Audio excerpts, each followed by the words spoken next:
suatu hari di kamar Alia,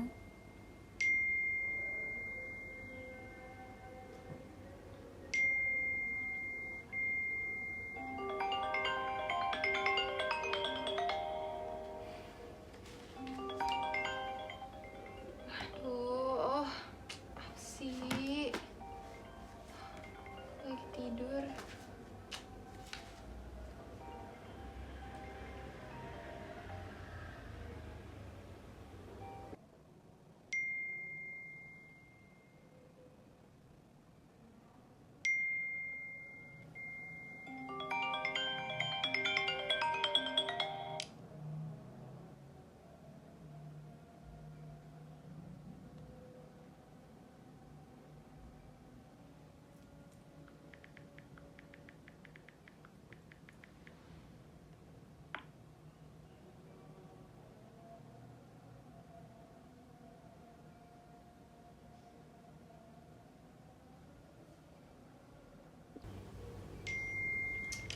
Apaan sih? Nggak jelas banget deh.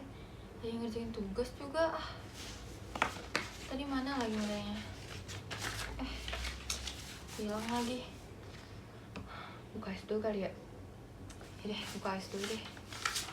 Nggak mulai.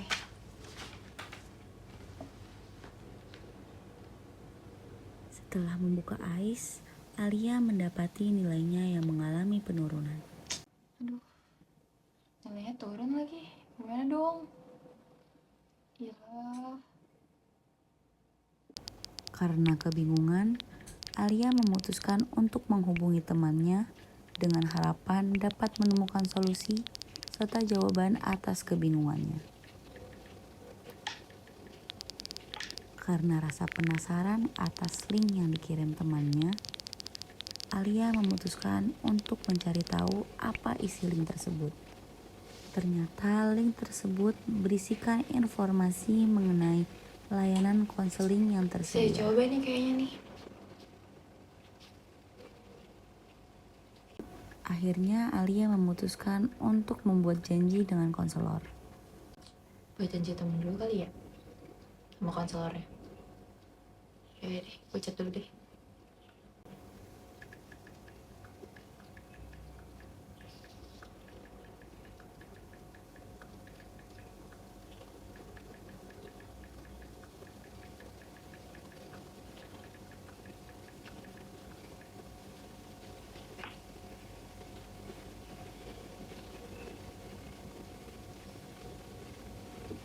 Keesokan harinya, iya silakan masuk.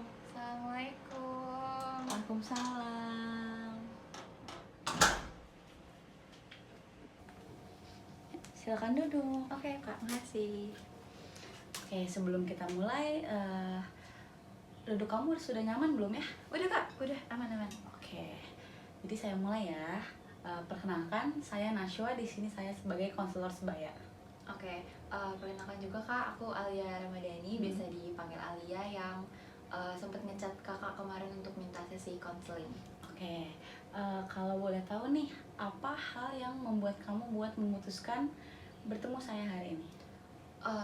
Sebenarnya ya Kak, aku ngerasa tuh capek banget akhir-akhir ini gitu kan. Terus kayak pas nyari-nyari info, kata temen aku kayak coba sesi konseling gitu. Jadi kayak oh yaudah aku coba aja deh sesi konseling gitu.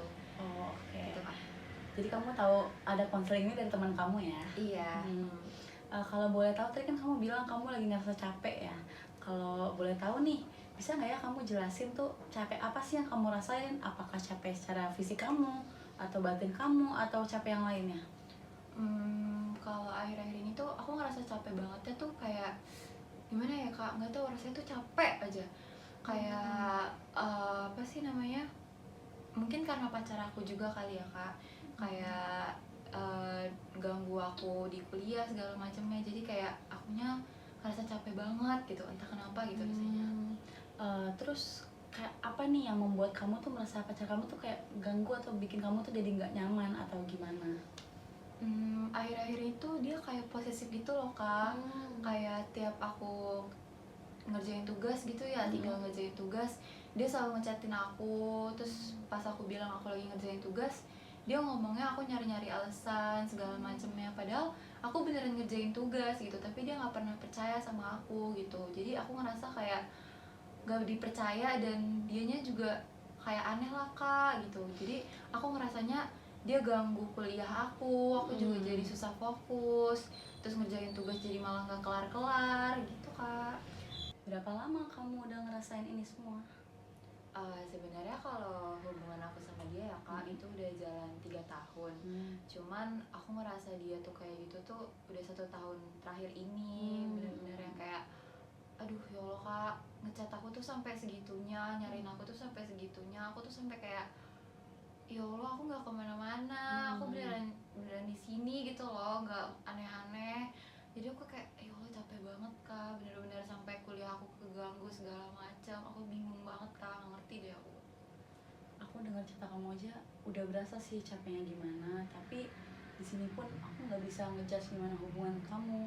Tapi yang kamu perlu tahu itu perasaan yang kamu rasain tuh valid banget kok, itu sangat wajar buat kamu rasain. Apalagi dengan kamu ngerasain itu terus-terusan, pasti lama-lama tuh bikin kamu tertekan, dan bahkan tadi kamu bilang sampai akademik kamu pun terganggu kan. Oke, aku jelasin sedikit ya. Jadi dari cerita kamu itu kelihatannya kamu sedang berada di dalam hubungan yang gak sehat, atau yang biasa orang sekarang sebut tuh toxic relationship. Jadi tuh kalau kamu berada di hubungan yang kayak gini, lama-kelamaan tuh kamu dibikin capek, lelah, dan bahkan bisa kamu tuh kehilangan jati diri kamu. Dan dari perasaan kamu yang capek, lelah, itu pun jadi mengganggu hal-hal yang lain. Kayak kamu pun jadi gak bisa ngerjain tugas kamu mungkin, atau kegiatan keseharian kamu tuh jadi semua terganggu karena rasa yang kamu rasain itu kan, yang diakibatkan dari hubungan yang toksik ini. Masuk akal juga sih kak. Iya. Dan dari si toxic relationship ini pun bisa mempengaruhi tuh emosi kamu, jadi kayak nggak stabil. Mungkin kamu ngerasa dari jadi cepet marah, cepet nangis, atau kayak dari happy tiba-tiba misalnya karena ada trigger tertentu tuh kamu jadi sedih atau gimana. Itu adakah yang kamu rasain dari aku sebutin? Iya sih kak, aku jadi gampang nangis. Pokoknya kalau tiap malam pun kayak abis berantem aku tuh nangis terus gitu deh kak. Pokoknya emosinya bener-bener campur aduk banget sih kak. Oh, dan tadi kan kayak di awal kamu bilang ya, itu pun berimpact ke perkuliahan kamu atau ke akademik iya, kamu ya. bener-bener, Kak. Yang paling berdampak itu apa ya? Nilai sih kak, itu nilai aku beneran turun banget kak. Terus kayak tugas tuh bener-bener yang kayak deadline-nya gak kekejar segala macam, bahkan sampai lewat berhari-hari gitu sih kak. Aku bener-bener yang kayak ya Allah nggak tahu lagi deh aku deh. Oh, tapi pas kamu ngerasain itu semua, siapa yang paling pertama kamu salahin, atau apa sih perasaan yang pertama kali muncul di hati kamu? Aku nyalahin diri aku sendiri sih kak, kayak kok lo gini banget sih gitu sih, aku kayak gitu banget sih, makanya kadang aku bisa sampai nangis sendiri itu kayak gitu kak. Oke, aku ingetin ya, kalau kamu lagi ngerasa kayak gitu, kamu nggak boleh nyalahin diri kamu. Karena sebenarnya di sini bukan salah kamu, bukan salah dia, atau bukan salah siapa-siapa. Mungkin di sini yang jadi masalah itu adalah kamu belum tahu cara untuk keluar dari semua ini, dan belum tahu cara untuk meregulasi si emosi-emosi kamu yang tadi udah terlalu menumpuk, mungkin karena udah setahun belakangan ya kayak gini. Jadi mungkin baru berasa berdampak banget itu sekarang karena udah menumpuk. Jadi baru berimbas banget itu sekarang. Kamu nggak perlu ngerasa sendiri ya Alia. Aku di sini siap selalu buat ngedampingin kamu, dan asal kamu tahu, dengan kamu udah berani ketemuin aku hari ini buat kita sesi konseling hari ini tuh udah hal yang sangat luar biasa sih buat aku. Terima kasih ya kak, nanti aku juga bakal sering-sering datang kalau misalnya aku lagi ngerasa berat, aku lagi ngerasa bingung, aku bakal minta bantuan kakak untuk seterusnya. Makasih ya kak. Nah, dan kedepannya buat kamu, mungkin kamu tuh bisa coba buat mulai kasih ruang kecil buat diri kamu sendiri. Gak apa-apa kita mulai dari ruang kecil dulu. Setidaknya kamu tuh punya ruang aman buat diri kamu sendiri dulu. Dan kamu mungkin bisa kedepannya buat lebih perjelas lagi batasan-batasan antara kamu sama pacar kamu. Jadi mungkin biar hal-hal yang tidak mengenakan tadi tuh biar gak terulang lagi ke depannya, dan hubungan kamu pun bisa menjadi sehat, diharapkan bisa lebih sehat gitu kan. Oke, makasih ya kak, aku bakal datang sering, maksudnya aku bakal sering datang ke sini. Makasih ya kak. Sama-sama, nanti kalau kamu perlu cerita lagi bisa cerita ke aku ya. Makasih banyak ya kak. Sama-sama. Dadah kakak. Dadah, makasih banyak ya.